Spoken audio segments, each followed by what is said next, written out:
Hello, welcome to the WWF, the Wandering Wayfinders.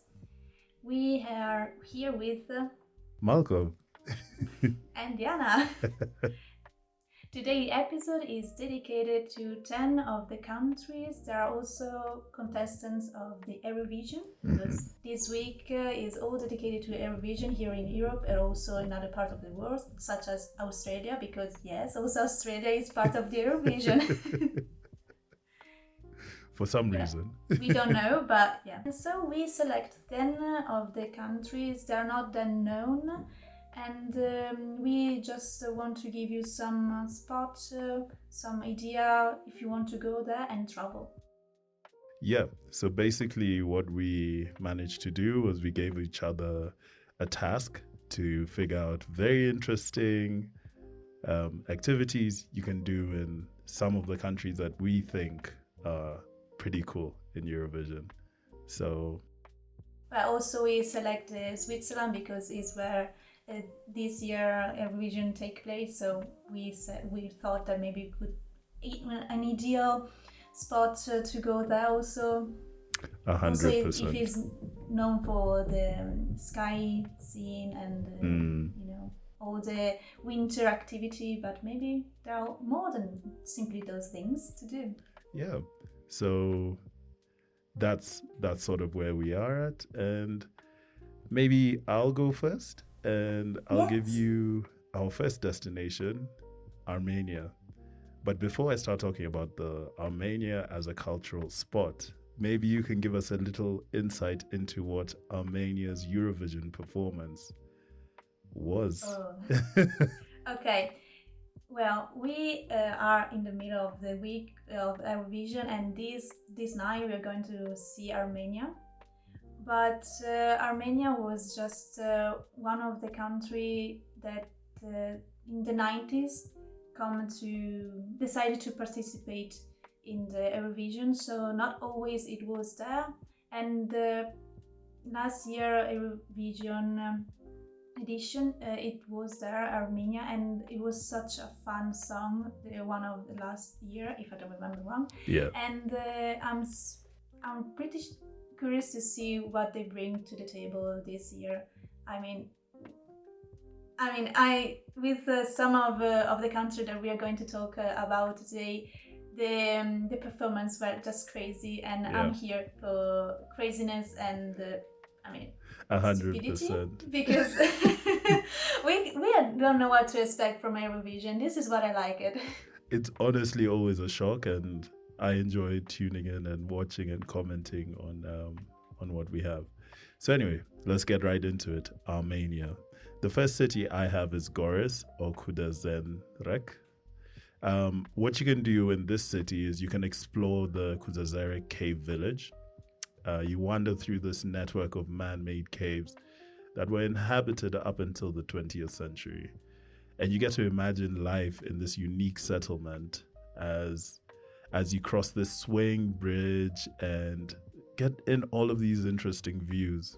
Honestly, it's not very often that you get a city that in itself is from the 20th century but has these very intricate caves. I mean, a cave village isn't something you hear every day.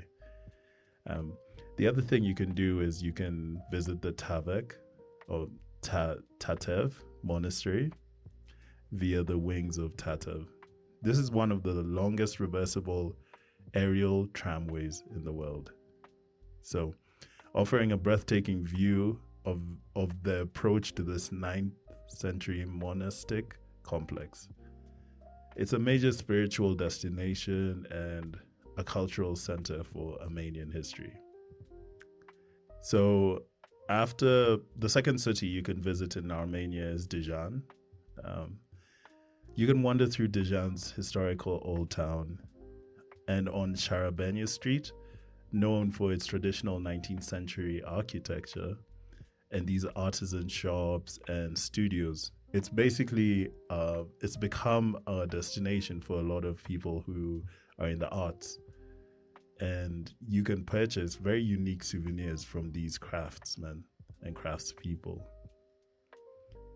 Another thing you can do is visit. We're seeing a trend with Armenia is that there's a lot of religious sort of tourism happening, and you can visit these monasteries, such as the Hargistan Monastery Complex, nestled in the forests of Dijan National Park. And the interesting thing with Dijan itself is the whole city itself, or the whole town, is in a national park, which is honestly quite interesting just at the start. So you get to explore these 10th to 13th century churches and khachars, which are crossed stones. And you get to soak in the serene atmosphere of the spiritual site. And it's got that type of, because it's in a forest, you get that misty, kind of foggy atmosphere. So, that just adds fantasy. Just going through a fantasy. Exactly. Type of story, yeah. Yeah, it's like being in a fairy tale. Okay, I got still something with natural aspect, which is the Lake Sevan. It is the largest lake in Armenia and in the Caucasus region. It's situated in an altitude of 1,900 meters and is known for its striking blue waters and the Sevenang monastery of its peninsula. It's a popular destination for recreation, cultural exploration.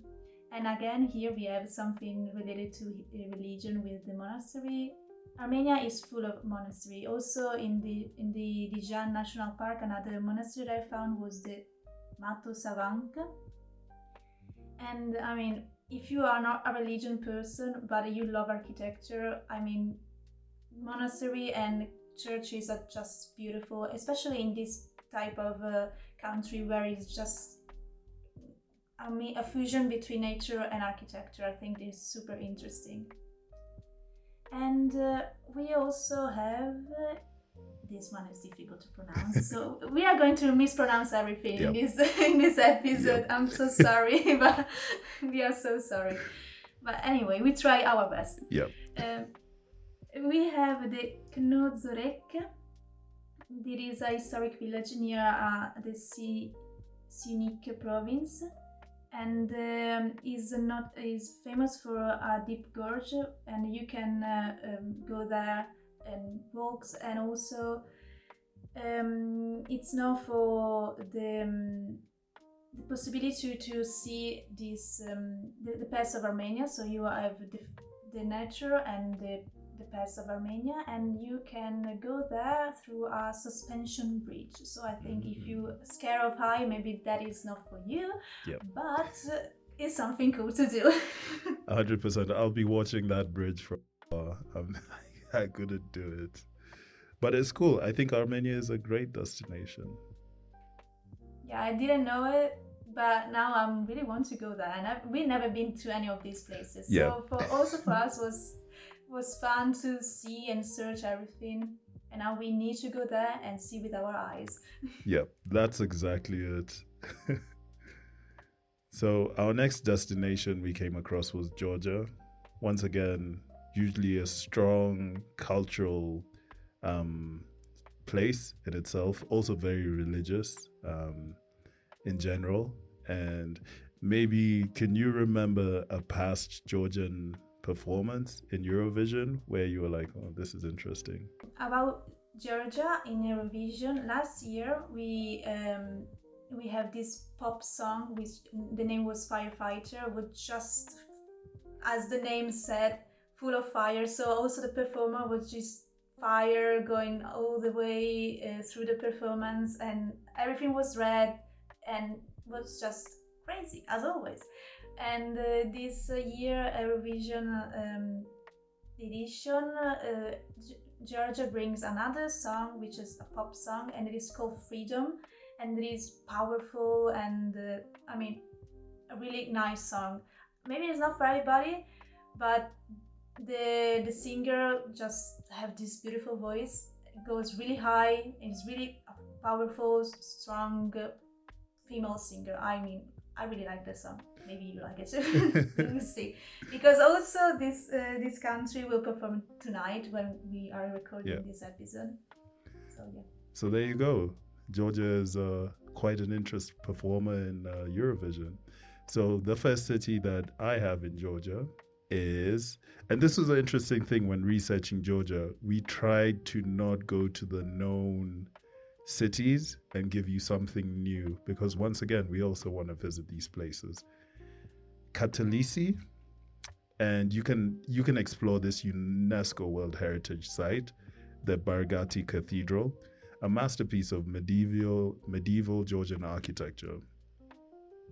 Though partially it's been reconstructed, it's a very beautiful, historic, and significant unification of Georgian history. So I would definitely say it's one of those places to visit. You can also delve into the Prometheus Caves near Katakusi, which is one of Georgia's natural wonders, with impressive stalagmites and underground rivers and lakes.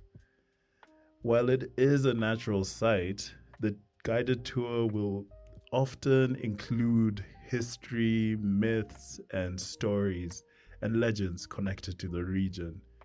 So you get to hear about the story of Prometheus as well. And the second city I then looked at was Vardzia, and you get to tour once again, Georgia being a very religious country, there's a lot of monasteries. So in Vardzia, there's a cave monastery complex. It's a sprawling site carved into the Ephesian mountains back in the 12th to 13th century. So you get to discover these hidden tunnels and chapels and ancient frescoes. And all while you get to learn about the royal sanctuary and the defense they faced against the invaders. Another thing you can get to do in Georgia is they're known for their food and khachapuri and all those interesting foods that they have. So you can attend a feast or a supra. If you're staying near a guest house or a village in Vardzia itself, which is a historic site, the surrounding Samtke Javaki region offers opportunities to experience this cornerstone of Georgian culture, known as a supra. It's known for its elaborate toasts, polyphonic singing, and abundance of local dishes and wine. Georgian wine is also very popular. So maybe this is where they get that singing history of theirs, if it's built into their tradition. Yeah, it's true. It could be a possibility. Yeah. A reason why. True. And I got also the City of Love, which is Sinagi, and it's famous for the hilltops of Georgia Kateki region, and is a well-preserved city walls with cobblestone street and panoramic views of the Alzani Valley, and is a charming destination for who want to have some love. I mean.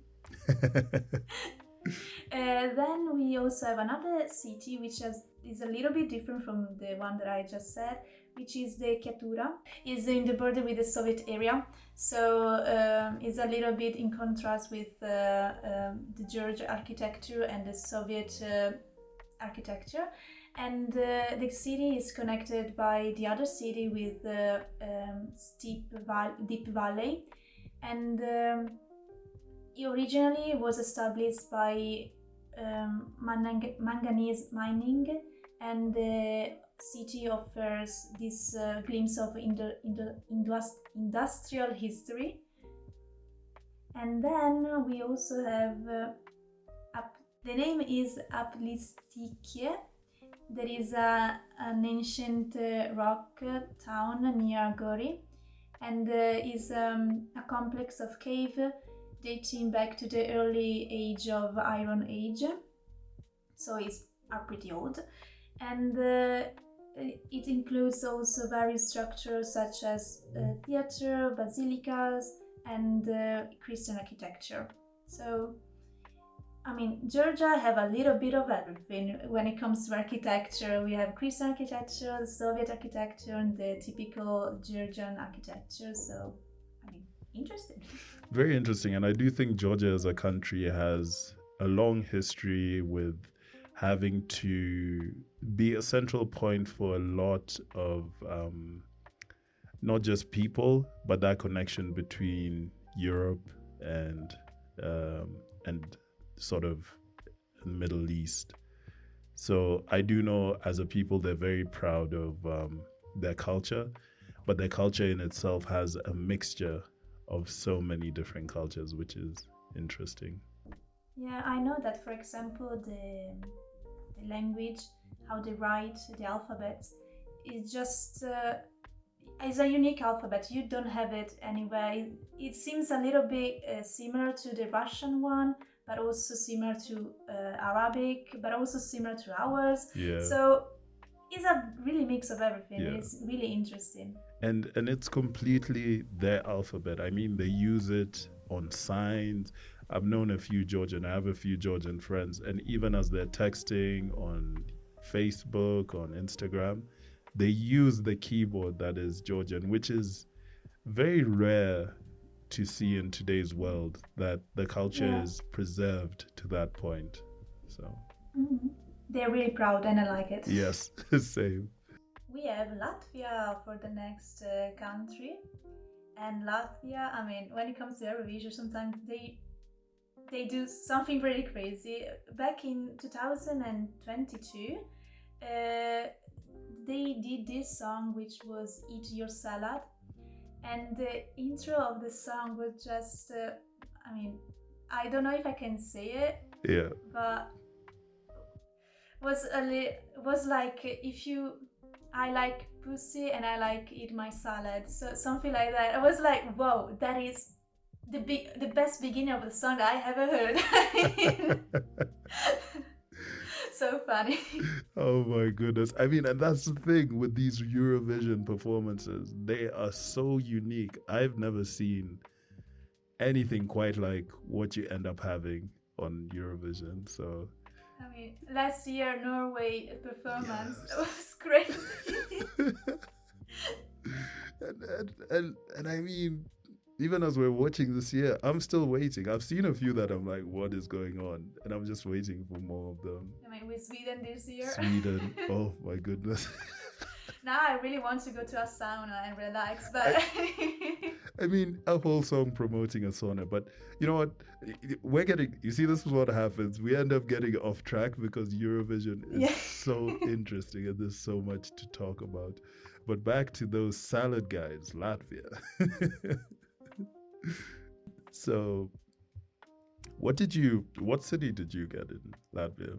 Well, I got a port city, and the name of this city is Liepaja, and is in the western coast of Latvia, and is famous for its rich musical heritage and beautiful seaside. The city played a significant role in Latvia history and continues to be a cultural hub. I also have another town, which is Guldika, and I think you also have these two, and you're going to explain it better. But I mean, here there is one of the most beautiful waterfall in Europe. But talking about another natural side is the Gutman Cave, which is located near Sigulda and is the largest cave in the Baltic region from over 10,000 years ago. And if you want to step into something that is old and somewhat near a fairy tale, this is the place for you, because here there is a tale, the tale of the Rose of Turaida. I don't know how you pronounce this name. And this cave, they say that this cave inspired part of the setting for this tale. And yeah, there are also walls with inscription dating back to the 17th century. So a little bit of everything here in Latvia also. Honestly, yeah. And it's the same thing with what I got the city of Selis. So you get to immerse yourself in a very interesting aspect because it's a medieval city and they love the medieval history. And the Selis Castle complex, obviously, is a great place to see and visit. You can also visit the ruins of the Livonian Order Castle. But this is where it gets interesting. You can participate in medieval activities like archer, blacksmithing, all of these interesting demonstrations, as well as visit the new castle, which houses the Silice History and Art Museum. I always feel like this is an interesting experience when it comes to Europe, because a lot of people will always want to visit European countries and European cities, and at the same time experience medieval Europe, where they dress up as kings and queens and do a little parade on the street. So I think that would be interesting. If that's what you're into, Silice might be quite the place for you. It also has the old town streets, which are well preserved with wooden architecture, cobblestone streets, and St. John's Church. And you can, as always in the old street, they have shops and art galleries that really reflect the artistic nature of this city. The second city was Kuldinga, which you mentioned a bit about.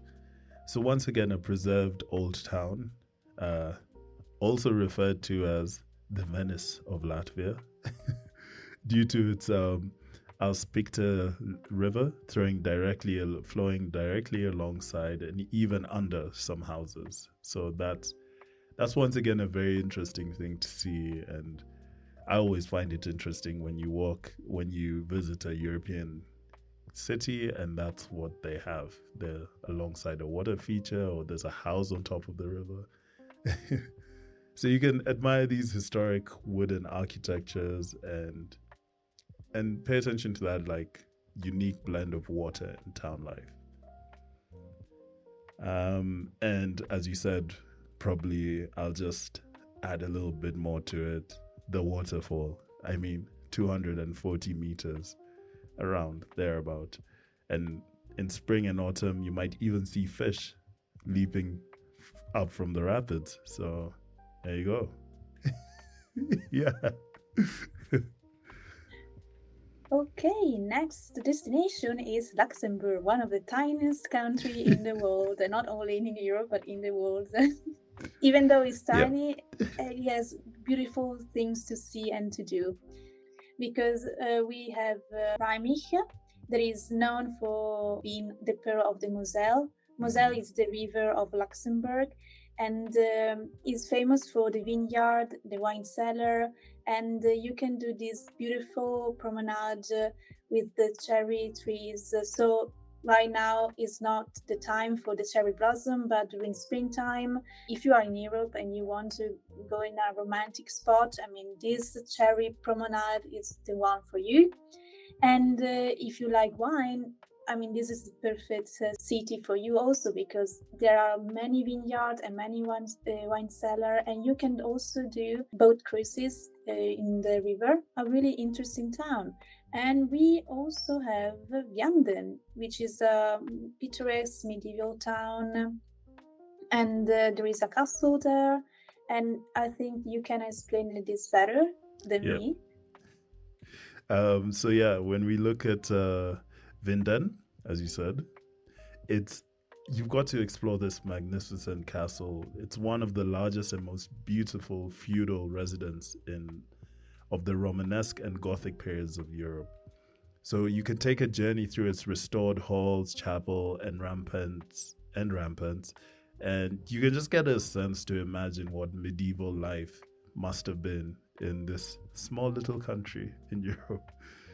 You can also, in the same Vinden city, you can visit Vincent Hugo's house, which is really interesting because you get to, if you're into literature and reading, he's a very famous French writer who stayed in Vinden on several occasions.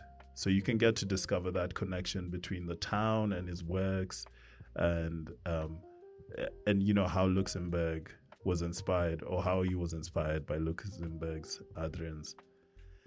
I also got an interesting city in Luxembourg called Etrenach, which is interesting because it then sounds German. But you get to visit the Basilica of Saint Wilbrord, part of the historic Echternach Abbey, which is founded in the 7th century. So we're talking about old cities now. You can explore the crypt containing the tomb of Saint Wilbert, the town's founder, and learn about the abbey's rich history as a center of learning and manuscript illustration. You can also, as I said, with a lot of these places, a lot of the tourism tends to be based on spiritual or faith or religion. And that's the same in this city, because you get to attend the Echternach hopping procession, which has a name that's written here, but I cannot read that name because it's really long. It's a unique UNESCO intangible cultural heritage event held on Whit Tuesday. And thousands of pilgrims travel from around the world to witness this century-old dancing procession through the streets to the Basilica. So there you go. Really interesting stuff to do in Luxembourg. Yeah, who would have thought about this little tiny country? Honestly, yeah. Next country is Montenegro. And Montenegro in Eurovision was not always as a contestant. And for example, last year there wasn't there. The last time that we have Montenegro in Eurovision was in 2022. But now they're back with another song. So yeah, let's see what they are going to perform, how they do it this year. I don't know why not a lot of country remains in the Eurovision, but anyway. Let's talk about the spot and the destination and what to do in Montenegro. Montenegro. No. So you can see it being a very difficult place to pronounce, and depending where you're from, we end up saying it differently. But what an interesting history it has with Eurovision, and hopefully the cities are just as interesting. I'll start us off with Perast. Once again, one of those cities that is near to some water. So you can take a boat trip to the man-made island of Our Lady of the Rocks and visit the church and museum filled with maritime artifacts, silver votive tablets, and famous tapestry embroidered with gold, silver, and the artist's own hair. So these guys in Montenegro are really interesting. Okay. And you see, with these cities that tend to be on water, they have a really deep cultural tie to the water itself and maritime events. So you can also visit the Maritime Museum of Perast and learn through local guides and displays about their heritage, a powerful maritime center and its Baroque palaces and churches. It really reflects the rich history of this part of Montenegro. The bell tower of St. Nicholas, which is a church with panoramic views of the Bay of Kolta. So it might be worth it to climb to the top of that and have a really beautiful view. The next city we have is Sentje. And I think this might have been the one where we actually have a few points on each. So Sentje Monastery, once again, deep religious ties, and you can go there if you're really on a spiritual journey or just love seeing the history that comes with old monasteries and churches.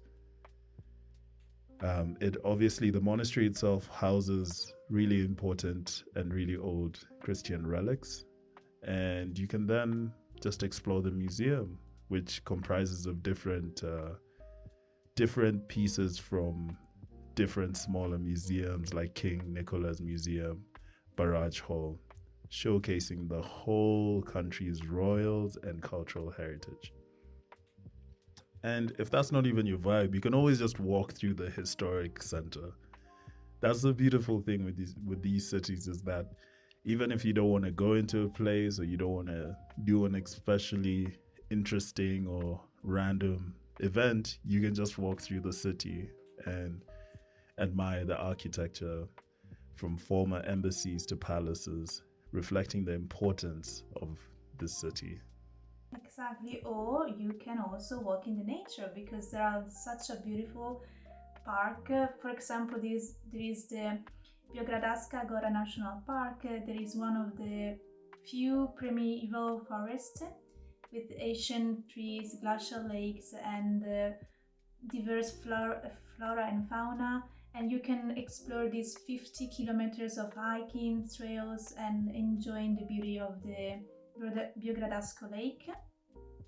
And you can also go to do the Tara Canyon, which is one of the deepest gorge of Europe, and it was curved by the Tara River. And if you want to do rafting, or you are just into this type of fun activity, that is the place for you. And you can do also zip lining, hiking, and there is this bridge which offers you really panoramic views of the canyon. So yeah, you can do something that is more historical, something that is more religion, and something that is more natural here in Montenegro. Yeah. Perfect. Now we've got to go to Cyprus, and we changed completely the location. We are not in, but we're still near the sea, but just in an island this time. Yeah. So when it comes to Cyprus and their performances on Eurovision, what comes to mind for you? When it comes to Cyprus, well, it reminds me of what we just saw for this Eurovision.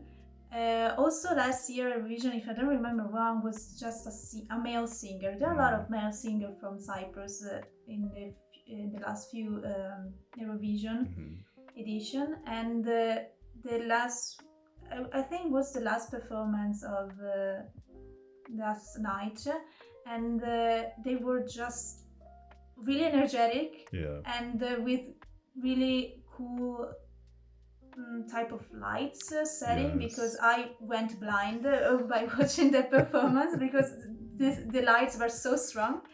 But yeah, the song was was interesting, not fun because I didn't understand anything. But but this is what we like about Eurovision, because you can expect just English song, you can just enjoy also songs that you don't understand anything at all, and vibing with them. And I think you hit it right there with Cyprus. I mean, the strobe lights were crazy. It was like being in a club, but it was a very interesting performance, and let's see what their cities have to offer. Maybe they are not that striking with the lights, but they're more calm, especially because we are near the seaside, so relaxing and enjoying the sea, the beaches, the sand, and all that stuff. And I think that's it. Like, you gotta have that island vibe, even though Then inside you there is this rave desire. We're just gonna rave. Yeah. I mean, when we talk about cities like Lefkara, we have interesting cultural experiences.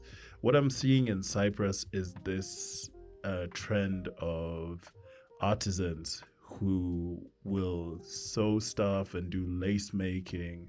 So this area in particular, Lefkara, is a picturesque village, and it's actually on UNESCO's Intangible Cultural Heritage list for their ability at making lace.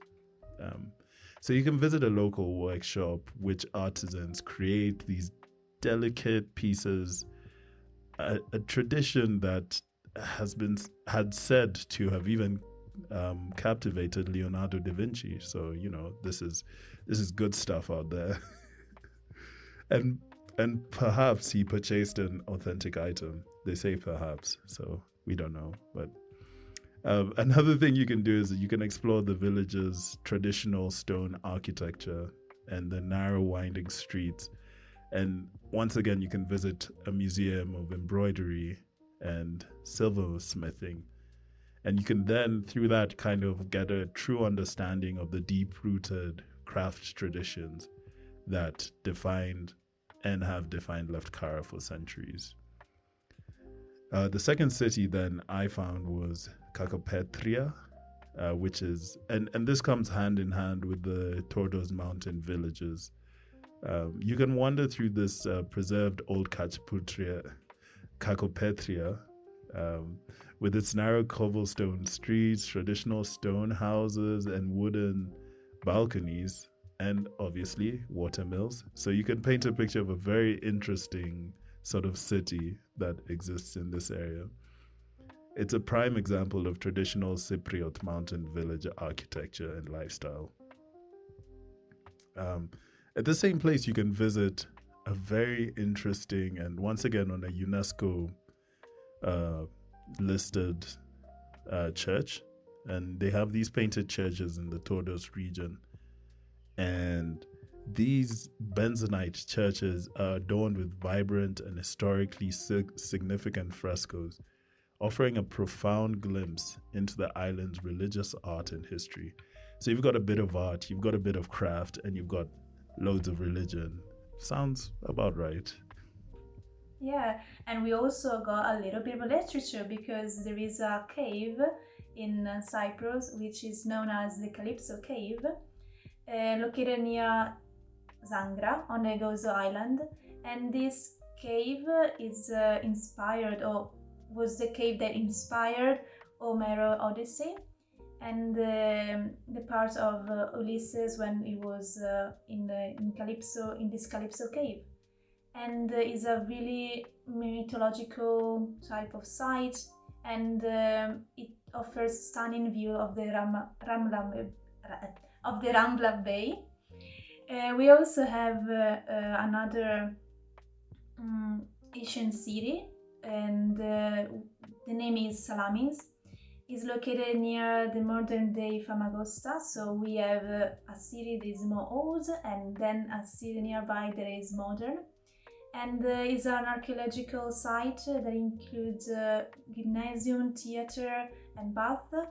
And they say that these architectural spots are from the 11th century before Christ, during the Roman times. And then we have the capital of Cyprus, which is Nicosia, and it is interesting because it's one of the few capitals that is still divided into parts. The North Cyprus and the Republic of Cyprus. And the interesting thing is that the city blends the rich history with modern culture, featuring museum and historical sites and vibrant markets. And this is what we got for Cyprus. So even though it's an island that nobody really talk about, it's a really interesting island. I mean, we got something old as the Salamis city, and we have something modern as the Nicosia capital, and also something mythological, something religious, and something that is famous for the craftsmanship. So yeah. Honestly, it's a bit of everything, and that's what you like to see when you're visiting a destination. You're more likely not to get bored. You'll always have something new to look at. Exactly. And we have now Estonia. What to talk about Estonia? I mean, this year, Eurovision. I love that song. It is such a catchy song. Yeah. It's such a catchy song. Espresso Macchiato. Which is interesting because when I caught the song as it started and I hadn't seen the country, and I was like, oh, this must be Italy. It's not. And it's not. It is. It's catchy. The performance was kind of breathtaking because the dance he did. I mean, his legs were moving like, I don't know. I don't know what's like slime. Yeah, things. it's like, it's almost like you know, in how they would have in the movies, there's a snake charmer who's got the flute and the snake is doing the little. That was what his legs were doing. Yeah, exactly. It seems like he didn't have knees or something like that. So, yes, wow, crazy. And you could tell that he kept the rest of his body straight. His face was very intent on what he was doing, and his legs were doing his own thing. It's honestly one of those moments that can turn into a meme, you know, with the right conditions. And then the lady, and then you have the lady who ran on stage, and you know, it was a great performance. Yeah, unexpected. And then she starts dancing as well, and then you realize, oh my goodness. This is part of the performance. It was very well done. Also because the dancer with the singer are just these tough guys, and you are not expecting them to dance, and then they dance, and they dance also well. They dance really well. I mean, he did so well to meld the performance with almost a feeling of surprise. Everything he did was surprising, and then the song itself is so catchy. If that song doesn't become a hit after Eurovision, I don't know what it takes. Yeah, I mean, here in Italy is already a hit, but I mean, worldwide it needs to be a hit. It needs to be a hit. I mean, but I can see it in Italy. Like, if you're ordering a coffee, it would be hard not to just immediately start singing it. So. Yeah. I remember that here in university, the coffee machines, they put with espresso macchiato now for the song. So in every single one of the coffee machine, they just put this sticker with the song of Eurovision. So yeah. Amazing. I think that's what I love about this contest as well, is that you get a new take on culture just sweeping through the whole of Europe. So yeah, and we discovered by doing this research that Estonia have a really deep musical heritage, and you are going to talk about this. So yeah, let's dive into it. Literally, and Viljandi, which is a city in Estonia, it has impressive ruins and an order castle, which offer like these beautiful panoramic views of Lake Viljandi. Imagine the past grandeur that one of these most impressive, not only destinations, but Livonian order fortresses must have looked like back in the past.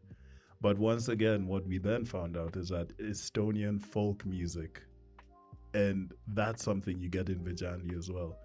The traditional music center, you can visit that and really get captivated by what the folk music in Estonia was like. And not only can you check the schedules for upcoming concerts, but you can also do it for workshops. So if you want to learn, if you want to get involved, and literally just immerse yourself in the rich Estonian traditions, you can have a go at that. And Viljandi itself is known as the cultural capital of Estonia. So you've got to imagine that their focus is mainly on the traditional arts. The next city I then saw was Setomaa region, and less cities, more like these smaller villages in the region, like Obinista and Varska.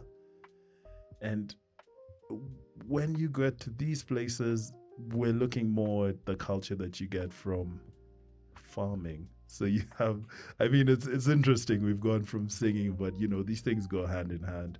And you can go to Seto Farm Museum in Varska and learn about the unique Seto people, their distinct dialect, traditional dress, and once again, their polyphonic singing style. And Lilo, which is that singing style, is a UNESCO intangible cultural heritage. And of course, they do have in this area the Orthodox Christian traditions. So a little bit of everything you can see in this region. And if you visit Consedis, you can attend a Seto Karmas, which is a traditional village festival. Or once again, that Lilo style, you can actually have a Lilo choir performance and witness their vibrant living heritage. So I would say that this region and Estonia in general was a shock when I started researching it, because I was like, I did not expect there to be such a deep culture rooted in music and food and all these interesting things. Yeah, and talking about another aspect that is characteristic of Estonia is the nature, because also the flag, one of my friends told me that the flag of Estonia represents one of the landscape that is typical of Estonia, because there are this type of days in which you have the fog, which is the white of the flag, then you have the forest, that is the black of the flag, and then there is the deep blue sky, which is the blue of the flag. So again, here Estonia fascinate us with this interesting aspect of the country. And talking about the nature aspect, there are many parks, especially they are dedicated to the bog, because Estonia is near the Baltic Sea. So one of the national park is the Soma, and it means land of bogs, and is known for its unique fifth season, when in the spring the floods transform the landscape into a watery expanse navigable only by canoe. And this is one of the phenomena that are in Estonian. So yeah, it's pretty cool. And there is another bog the name is Mukri, and it was one of the oldest bog. They say that was formed approximately 10,000 years ago, and you can visit this unique landscape via birdwalk trials, and this lake offers also the opportunities for hiking and bird seeing. So here we go, a little bit of nature also, not just music and tradition. And yes, so now talking about again music and tradition, we have another country that when it comes to Eurovision contest, they also bring just that touch of tradition in their song, which is Azerbaijan. Because in the performance, they always have this tradition in their song. That's this true. Year we have the string instrumental, this type of guitar. And last year we had the rhythm and the dances and the costume also that were traditional. It was just so it sounds a masterpiece to see. I mean, sometimes and to listen in this case, because a song. Yes.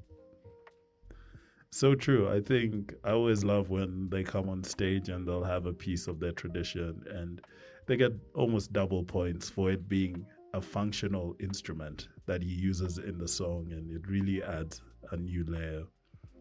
So Azerbaijan. The first city I looked at was Sheki. And here, Azerbaijan, we're seeing more of palaces and 18th century residences. And the Palace of Shaki Khan, which is in Sheki, is once again an 18th century summer residence. And it's renowned for its stunning shebeke, stained glass windows, intricate miniature paintings, and rich ornamental decorations showcasing exquisite Islamic architecture.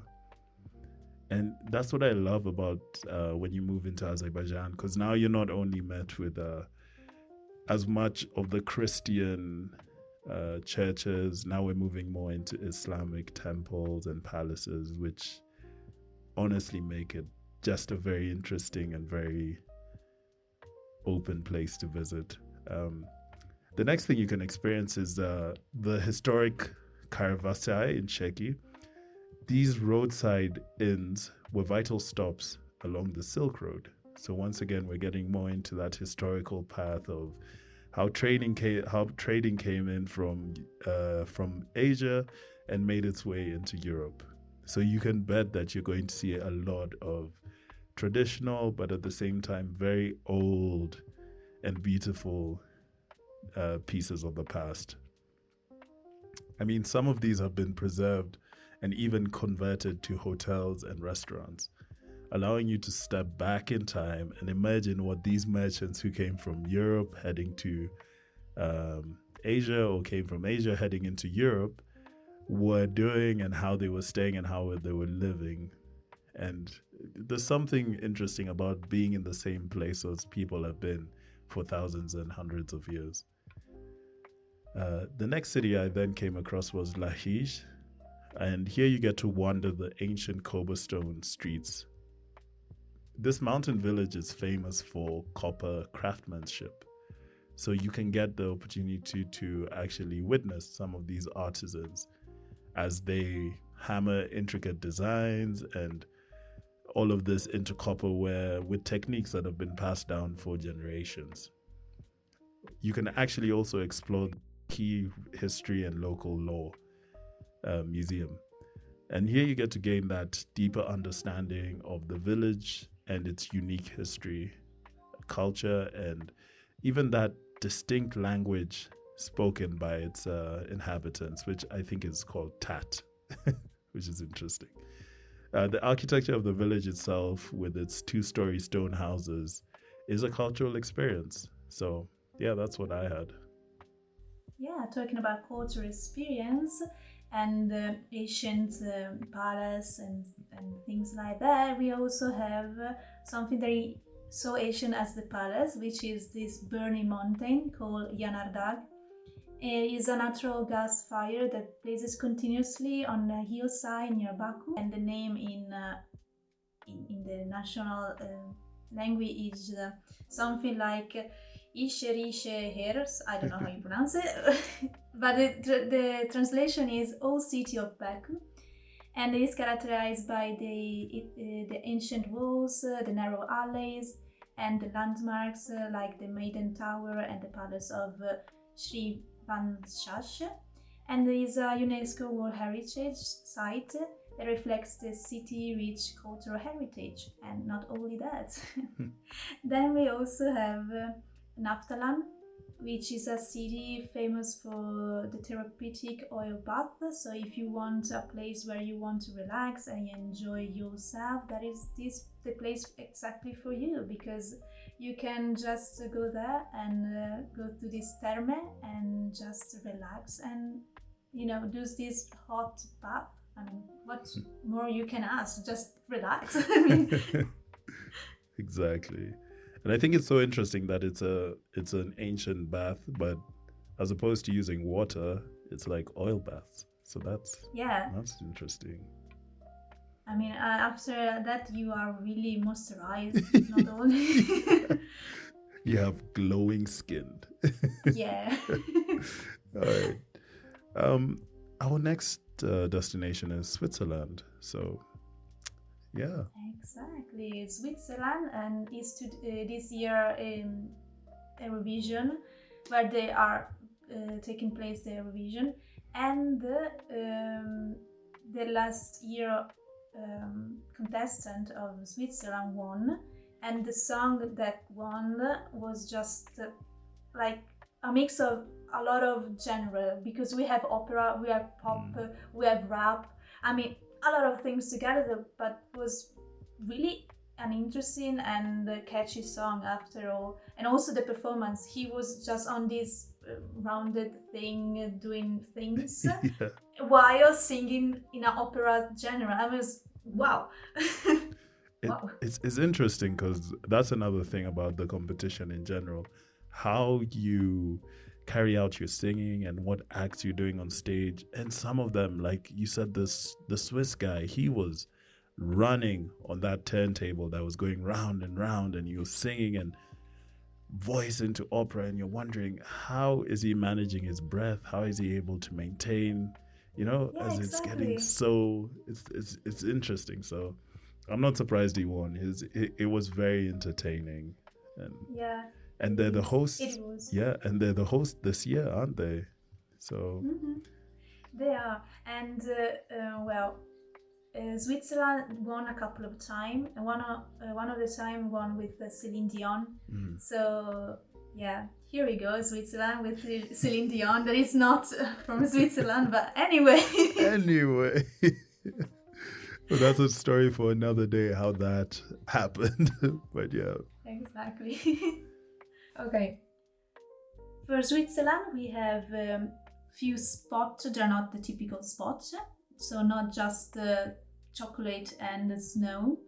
We have, for example, Croix du Van. There is a natural rocky cirque in the Jura Mountains.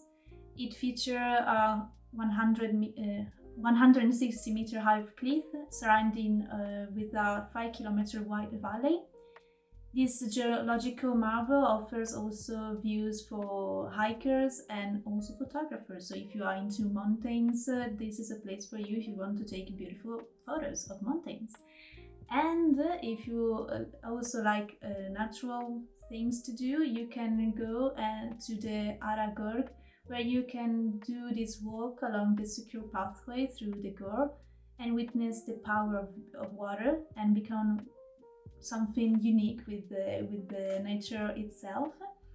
And you can just go also to the Sparze, which is the Black Lake, and there is this serene alpine lake located in the country of Freiburg. So you have this destination near the city of Freiburg. It is surrounded by mountains and it offers opportunities for people who love to swim or to hike, but also to enjoy a simple picnic and enjoy the landscape while the other people swim and hike. I mean, why not? Now, well said. And since you sort of brought up the region of the city of Freiburg, there's a nice small village called Gueres, which is right next to Freiburg as well. And you can stroll the perfectly preserved medieval village, and it's perched on top of a hillside. So that's always interesting. And you can visit the 13th century Gares Castle, which offers a journey through the 8 centuries of history, architecture, and culture. You can also indulge in a very unique and contrasting cultural experience by visiting H.R. Grieger's museum. Located at the Chateau Saint-Germain in Gueres, this museum showcases the surreal and biomechanical art of H.R. Grieger, which is honestly a very interesting juxtaposition because he is the creator and designer of the biomechanical props used in the movie Alien. So it will be very interesting to be in this quaint little beautiful Swiss town, and then you turn a corner and boom, aliens right there. So that's an interesting. The other place you can visit is Bellinzona, Ticino, which is, of course, in the Italian-speaking side of Switzerland. Once again, Switzerland holding up the baton to being extremely neutral by having everyone's culture involved in them. So you can explore these 3 castles in Bellinzona: Castel Grande, Montebello, and Sasso Corbaro. Once again, this is a UNESCO World Heritage Site, and these magnificent medieval fortifications guarded by these alpine passes, which again, if you're frightful of heights and maybe you just watch them from afar, you don't have to climb up those massive alpine passes. But they offer a deep dive into Swiss and Italian influenced history and architecture. Once again, as we stick on that Italian speaking Swiss culture in this area, you can visit the local markets of Bellinzona in the historical center. And especially on Saturday, you'll get a very vibrant feel and enjoy sampling the local Ticinese products. Enjoy the lively atmosphere and observe a different facet to Swiss life compared to the French or German speaking regions. Here we go with Switzerland. It's not just chocolate, cheese, and snow. Much more there. Yeah. And we end with Malta. Our final destination is Malta. And when it comes to Eurovision, Malta brings songs that is all about pop and dance. So, for example, 2 years ago, one of the songs they bring was I have the title of "Do You Wanna Dance?" And I mean, they're all about dance and have fun. I don't know if it's true also in the culture of them, but now we're gonna explore this and see with our eyes if it is true. Yeah. So, we have, for example, one of the traditional fishing village, which is Marsalok, and that is famous for these colorful boats called Lusus.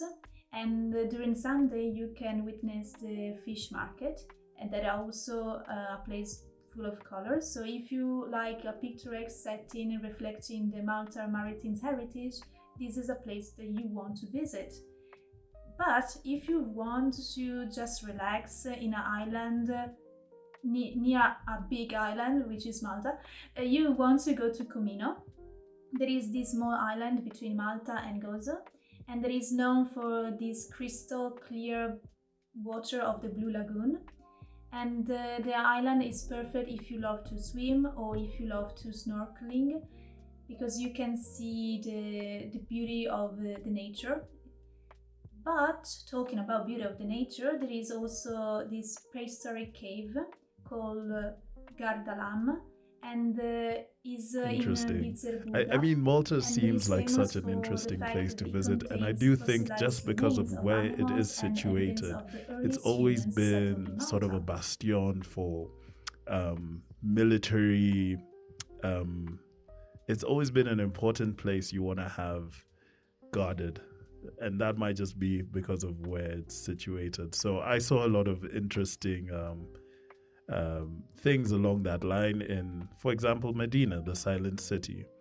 You get to lose yourself in this timeless atmosphere of Medina, ancient, narrow, winding streets, and the city itself. As then I said, it's really a military strategic point. So we've got a walled city, and it was once Malta's capital, and it's a stunning example of medieval and Baroque architecture. And once again, with a lot of these places, if it's not a monastery, you're visiting a cathedral. And here in Medina, we have the Cathedral of St. Paul and a museum. You can also explore Palazzo Fason's historic house museum. One of the oldest buildings in Medina, it offers an intimate glimpse into the life of Maltese nobility through well-preserved rooms and a diverse collection of art and antiques. The other place we looked at was these three cities of Birgu, Seglia, and Cospecua. Exploring Fort St. Angelo in Birgu, it's a magnificent fortification that played a crucial role in the Great Siege of 1565. Its history dates back even further and offers an incredible view of the Grand Harbor and Valletta. It's not that surprising that a fort offers like a beautiful view, because that was your strategic position. You needed to be able to see almost 360 degrees. The other thing you can do in Malta, and especially in these cities, is you can take a traditional water taxi tour around the creeks of the Grand Harbor, offering a unique perspective on the fortifications and historic waterfronts of the three cities. This provides a sense of Malta's rich maritime history and heritage. And honestly, just leaving you that feeling of being connected with the sea on a day-to-day life. And yeah, that's pretty much all I have for Malta. Yeah, I mean, it was quite interesting to see how this island that is not that known is full of curiosity about the not only seaside city, but also something that is more, unknown and maybe historical also. So quite interesting also this city. We end this episode like that, like this. I mean, this is all the 10 the 10 country that we wanted to share with you. Maybe you don't know a lot of this country, and now you know what to do also in the tiniest country of the world, which is Luxembourg. And we hope we help with these tips and tricks about what to do or not to do in this country, and also we give you some curiosity of Eurovision. That, I mean, we like Eurovision, we all love Eurovision, and it's fun during this week talking about Eurovision. And we hope that you like this episode dedicated to Eurovision, but also to travel.